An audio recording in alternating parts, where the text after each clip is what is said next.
நமக்கு ஒரு பாலகன் பிறந்தார், நமக்கு ஒரு குமாரன் கொடுக்கப்பட்டார். கர்த்தத்துவம் அவர் தோளின் மேலிருக்கும். அவர் நாமம் அதிசயமானவர், ஆலோசனை கர்த்தா, வல்லமை உள்ள தேவன், நித்திய பிதா, சமாதான பிரபு என்னப்படும். ஏசாயா புத்தகம் 9வது அதிகாரம் 6வது வசனம்.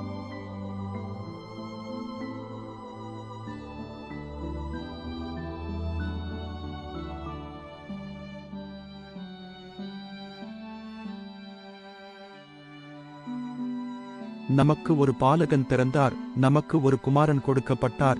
கர்த்தத்துவம் அவர் தோளின் மேலிருக்கும். அவர் நாமம் அதிசயமானவர், ஆலோசனை கர்த்தா, வல்லமை உள்ள தேவன், நித்திய பிதா, சமாதான பிரபு என்னப்படும். ஏசாயா புத்தகம் 9வது அதிகாரம் 6வது வசனம்.